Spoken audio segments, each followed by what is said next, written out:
Salut à tous, bienvenue pour une troisième vidéo. Je suis très heureux de vous retrouver pour corriger donc ce polycopier Louis le Grand de transition de la prépa, enfin plutôt de la terminale à la prépa, du lycée à la prépa. Encore une fois, hein, je vous répète que c'est des vidéos à la fois pour aider justement les prochains, les futurs préparationnaires, mais aussi ceux qui sont juste curieux. Hein, je vais essayer de vulgariser le plus possible ce que je suis en train de faire. Là on est sur un exercice de niveau 3, comme je l'ai dit sur la vidéo niveau 2. Sur la vidéo 2, pardon, et ben en fait il y a des niveaux de difficulté pour ces exercices là dans ce polycopier qui vont de 1 à 4. Là on est au niveau 3, donc c'est un exercice qui a priori est plus compliqué, donc on va voir de quoi il en est et on va voir donc les mécanismes qui régissent cet exercice. Alors donc on se donne deux réels A et B, et donc et UN, une suite vérifiant que pour tout n, cette suite vérifie ça. Donc c'est assez général, hein, c'est quelque chose d'assez général, mais à la fois assez particulier. UN plus 1, donc le terme suivant pour cette suite, c'est égal à A fois le terme précédent plus un autre nombre B. Ok, bon, ça inspire pas, ça ressemble peut-être à des fonctions affines, comme on le voit au collège, hein, f de x égale à x plus b, quelque chose dans le style, ça ressemble un petit peu. Ok, ça on le garde dans un coin. C'est le seul truc qui nous vient potentiellement, qui est assez naturel. Bon, on va traiter les questions une à une, hein. De toute façon on va suivre ce polycopier. Ok, donc on se propose de calculer UN, en fonction de n et du premier terme U0. Ok, donc première question, traiter le cas A égale 1. Voilà, donc si A égale 1, en première question, l'expression de UN, elle va devenir ça, UN plus 1 est égal à UN plus B. Ok, bah alors ça, si vous avez des rappels de première terminale, ça ressemble un petit peu à une suite qu'on peut appeler arithmétique. Arithmétique, pourquoi? En fait, elle a une progression. En fait, vous voyez que le terme d'après, c'est le terme d'avant plus B. Donc en fait, à chaque fois, juste ce qu'on va faire quand on va passer d'un rang à un autre dans la suite, c'est qu'on va juste rajouter un nombre entre les deux. Et donc ça, c'est super pratique parce qu'il faut voir la logique de la chose. C'est une suite arithmétique de raison B. Et la raison, ça va être justement ce terme qui se répète. Ça va être ce terme qu'on va rajouter à chaque fois. Et en fait, c'est assez facile de se convaincre, je vais expliquer. Donc, on aura pour tout n appartenant à n, un, ça va être égal à au premier terme plus n fois b. Alors, pourquoi on aurait ça? Et bien, on vient de dire que pour passer d'un terme à un autre, on a juste rajouté b. D'accord? Bah donc, si je veux, par exemple, le premier terme de ma suite, le tout premier, ça sera U0. Hein. U0 égale... U0 est donné, de toute façon, hein, c'est une donnée de l'exercice. En fonction de U0, de toute façon, il faut qu'on exprime toute cette chose. Mais si je veux U1, et ben je sais que si je veux U1, si je prends du coup n égale 0, hein, comme ça me donnera U1, bah ça sera bien U0 plus B. D'accord? Donc j'aurais juste rajouté B à U0. Si maintenant je veux U2, bah U2 ça sera U1 plus B par définition. Mais U1, on a dit que c'était quoi? U1 c'est U0 plus B, d'après ce qu'on a dit juste avant. Donc U0 plus B plus B. Donc au final ça sera U0 plus 2 fois B. Vous voyez, U2 ce sera U0 plus 2 fois B. À chaque fois on aura rajouté B. Et donc si on généralise ça, on pourrait le faire par récurrence d'ailleurs, si on veut le montrer proprement.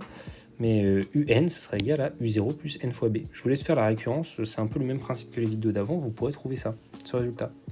UN égale U0 plus N fois B. Ok, donc c'est le cas N égale 1. Ok, donc maintenant on a dit qu'on supposait A différent de 1. Première chose, résoudre l'équation X égale AX plus B. D'accord, X égale... Donc on va déjà préciser qui est X, hein, soit X appartenant au réel. Résolvons. X égale AX plus B. Donc ça revient à dire quoi? Bon bah on va isoler le X, hein. X moins AX égale B. Ça revient à dire que X facteur de 1 moins A est égal à B. Et ça revient à dire que X égale B sur 1 moins A, car A est différent de 1. Hein, On est dans le cas A différent de 1. Si A est égal à 1, on divise par 0. La grosse erreur en mathématiques, hein, on n'a surtout pas le droit. Donc il faut bien préciser que A est différent de 1 dans ce contexte. Et on aura en effet que, du coup, cette solution, ça sera x égale b sur 1 moins a, pardon. Et donc ça sera L. Hein, on l'appelle L, la solution. Donc, L égale b sur 1 moins a. Voilà. Pour a différent de 1, bien sûr. Dans la question suivante, donc il sera inutile, voire toxique de remplacer le par sa valeur. Et donc on garde l'équation L égale AL plus B. Ça c'est super important. Évidemment, si L est la solution de notre équation, si on remplace par L, ce truc-là sera toujours vérifié. Donc L égale AL plus B. Ok, maintenant on pose pour n antinaturel, c'est là où c'est un petit peu plus technique. Vn égale Un moins L. Ok. Montrer que Vn est une suite géométrique. Alors, et donc pour cette question C, on aura que Vn, donc ce sera Un moins L. Il faut montrer que c'est une suite géométrique. Alors vous vous rappelez, les suites géométriques, c'est quelque chose du style, c'est un peu dans le même style que les suites géométriques, que les suites arithmétiques, pardon. Ça sera un truc du style pour tout n, UL égale U0 puissance n. En fait, au lieu d'additionner une certaine valeur à chaque terme, on aura la relation UN plus 1 égale A fois UN. Et donc dans ce cas-là, en effet, UN plus 1 c'est égal à A fois UN. Si on multiplie à chaque fois le terme précédent par A, on aura un truc du style, UN égale A puissance N. Voilà. On multiplie à chaque fois le terme de rang n, on multipliera par n fois celui d'avant. Donc à la fin, on retrouve bien un pattern qui est le même, juste multiplié par a à chaque fois. Et donc si on a du Un moins L ici, là on peut se dire, mais comment on va bien montrer que c'est géométrique? Ok. Et UN, déjà ce qu'on pourrait faire, moi je propose de partir, parce qu'un critère, si vous voulez montrer qu'une suite est géométrique, c'est de montrer que Vn plus 1 est égal à quelque chose fois Vn. C'est ce qu'on vient de dire. On multiplie à chaque fois le terme d'avant par A pour avoir le suivant. Et du coup, ok, moi je vais pas écrire Vn, je vais écrire Vn plus 1. Vn plus 1 c'est quoi? Ça va être Un plus 1 moins L, parce que Vn c'est Un moins L. Donc Vn plus 1 c'est Un plus 1 moins L. Ok, maintenant, Un plus 1, on va faire ce qu'on peut, on va juste aller dans l'inconnu, on sait pas trop où on va, mais on remplace les trucs parce qu'on a, l'énoncé nous donne des trucs, on va le faire. Un plus 1 c'est AUN plus B. UN plus 1, c'est ça. Ok. Et L, on laisse comme ça pour l'instant, mais là c'est assez bizarre, j'ai rien à faire. Donc on va regarder ce qu'on a d'autre sur l'énoncé. On a que, regardez, hop, deuxième équation qu'on a, L égale AL plus B. Ok, sympa. Écoutez, on va remplacer par AL plus B alors. Et surtout qu'ils nous ont dit que ça allait être pratique pour la suite. Donc je vais l'utiliser. Et donc là, regardez, on voit que les B se simplifient. Là, le B là se simplifie. Donc j'ai du AN moins AL, AUN moins AL. C'est ce qui me reste. Et puis ça, on peut le factoriser, toujours factoriser, les gars, c'est super important. Voilà, j'ai un truc comme ça. Ok, qu'est-ce que ça peut me faire, ça? En fait, alors déjà, Vn égale Un moins L, il faut le rappeler, mais là, regardez.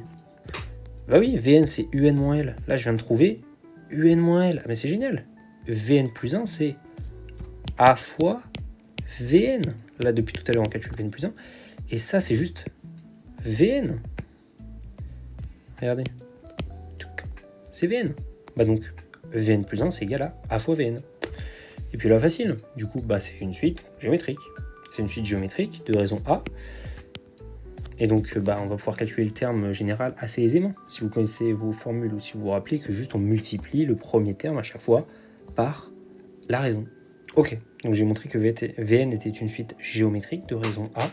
Et donc pour tout n appartenant à n, Vn, ce sera V0 fois A puissance n, parce qu'on multiplie à chaque fois à partir du premier terme par A. Ça pareil, alors si vous voulez des explications, vous demandez en commentaire, ça ressemble un peu au bail de U0 plus NB ici, pour les suites arithmétiques. Donc si vous avez des questions sur ça, vous me le dites, mais voilà, c'est une formule première terminale qu'on peut retrouver. Et donc, ok, on a ça. Maintenant, on veut exprimer, il me semble qu'on veut exprimer, de toute façon, ce qu'on veut c'est déterminé en fonction de n et u0. Ça, c'est important quand même de le mettre. On va quand même exprimer en fonction de u0 cette histoire. Parce que v0, c'est quoi? Bah, en fait, vn, c'est un moins l. Donc v0, ça va être u0 moins l. Je vais juste le remplacer, hein, c'est peut-être pas très utile, mais on va quand même le mettre parce que bah, nous, on veut les trucs en fonction de u0. Et d'ailleurs, on veut aussi en fonction de b et a. Et donc en fait, on va remplacer notre L qu'on a trouvé. Il me semble que c'était B sur 1 moins A. Voilà, on va quand même exprimer les choses en fonction des paramètres qu'on donne dans l'énoncé. Ça, c'est quelque chose qui est assez fréquent aussi. Ok, bah donc c'est bon. Notre suite Vn, on a montré qu'elle était géométrique. Et que la raison, c'était A puissance n. Et que le premier terme, c'était lui. Voilà. Ok, donc on passe à la dernière question maintenant, qui nous demande... Ok, donc on passe maintenant à la dernière question qui nous demande quelles conditions portant sur A et U0, la suite UN est-elle convergente? Alors, comment on peut raisonner?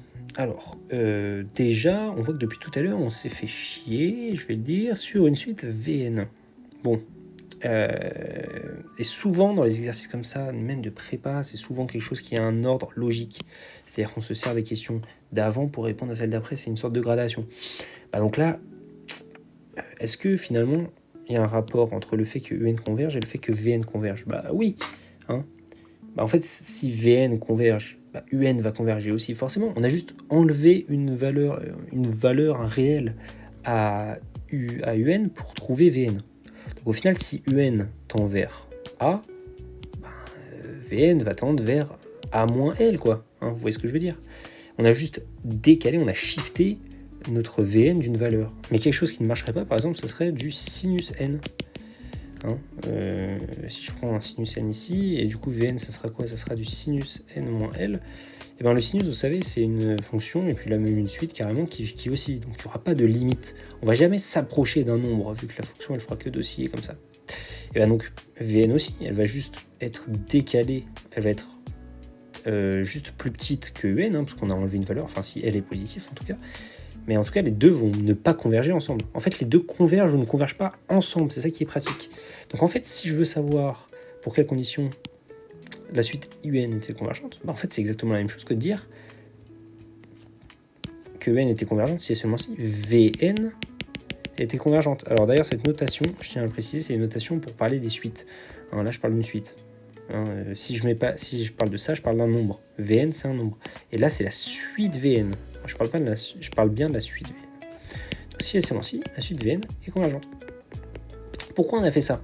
Parce qu'en fait, la suite Un, elle est compliquée à décrire a priori.